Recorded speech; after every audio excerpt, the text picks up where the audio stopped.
তোমার ক্যারিয়ার কিভাবে শুরু, তোমার কখন মনে হলো যে yes I am for this industry and I should be dedicated? এই গল্প তো অনেক বলেছি, এখানে বলনি, এই দর্শকদের বলনি যারা ভালোবাসে আজকে প্রথম এখানে তোমায় দেখছে। নতুন বাচ্চা যদি দেখে থাকে, নতুন জেনারেশন।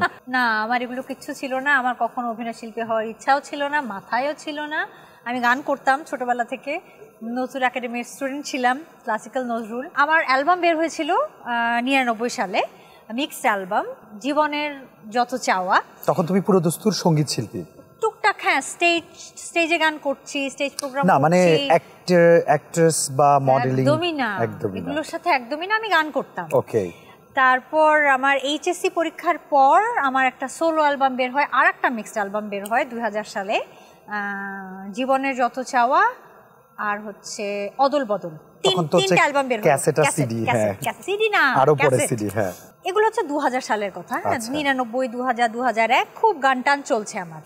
তখন আমি এইচএসসির পর ইউনিভার্সিটি ভর্তি হলাম নর্থ সাউথে। যখন আমি ইউনিভার্সিটি সেকেন্ড সেমিস্টার, তখন আনন্দধারা, তখন তো ম্যাগাজিন ছিল, আনন্দধারা থেকে আমাকে ফোন দেওয়া হলো যে আপনি তো এরকম আপকামিং বা খুব প্রমিসিং সিঙ্গার হতে যাচ্ছেন, কিছু অ্যালবাম বের হয়েছে, আপনাকে নিয়ে আমরা আর্টিকেল লিখবো। এবং তখন তো কিরকম ছিল বলো, আর্টিকেলের সাথে হ্যাঁ ফটোশুট করতে হবে, সেই ছবিগুলো ম্যাগাজিনে ছাপবে। তা আমি বললাম আচ্ছা ঠিক আছে। তো গেলাম আমি ওদের অফিসে, ইন্টারভিউ নিল, ব্যাস ওখানেই শেষ হয়ে যেতে পারতো।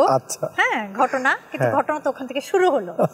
কিছুদিন পর বাসায় ফোন দিল যে আমাদের এরকম একটা বিউটি পেজেন্ট হয়, লাক্স, তখন ছিল Lux Anandadhara, Miss Bangladesh photogenic. তো আমরা তো ওনার ছবি তুলেছি আর্টিকেলের জন্য গানের, কিন্তু ওনার ছবি অনেক ফটোজেনিক, তো আমরা কি আমাদের এই কম্পিটিশনে ওনার ছবি দিতে পারি উনি যদি চায়?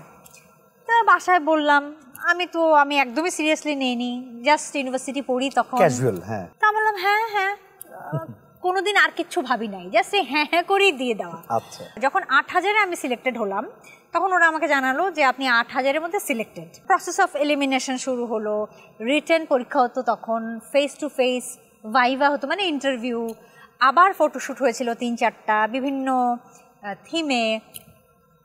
তারপর তখনও I didn't take it seriously, আমিও ইউনিভার্সিটি যেতাম, এখানে আবার একটু আনন্দধারা গিয়ে পান করতাম, এরকম। টপ 10-এ যখন আসলো, তখন আমার মনে হলো যে আচ্ছা, I should take it seriously. আমি এত হাজারের মধ্যে থেকে টপ 10-এ কি করে চলে আসলাম? আচ্ছা, তখন আমি একটু সিরিয়াসলি নিলাম। তারপর এইভাবেই হলো টপ 10, তারপরে ফাইনাল গ্র্যান্ড ফিনালে হলো আমাদের ন্যামে, টপ 5 অ্যানাউন্স করলো আমার যতদূর মনে পড়ে। তারপরে টপ 5 স্টেজে আসলো, টপ 5-এও আমি আছি। তখন তো টেনশন কি টেনশন, কিন্তু যেটা কি হচ্ছে জীবনে। তারপর লাস্টে যখন মিস বিউটিফুল হেয়ার হলো হচ্ছে তিন্নি, আমাদের শ্রাবস্তী দত্ত তিন্নি, তারপর স্মাইল হলো হচ্ছে উর্মি, তারপর টিনা ছিল যে হচ্ছে সেকেন্ড রানার আপ হলো, ফার্স্ট রানার আপ হলো দীপ্তি নামে একটা মেয়ে। তখন তো একজনের নামই বাকি, উইনার অপি আপু করছিল অ্যানাউন্সমেন্ট। তো অপি আপু বললো যে and the winner is Opi Karim.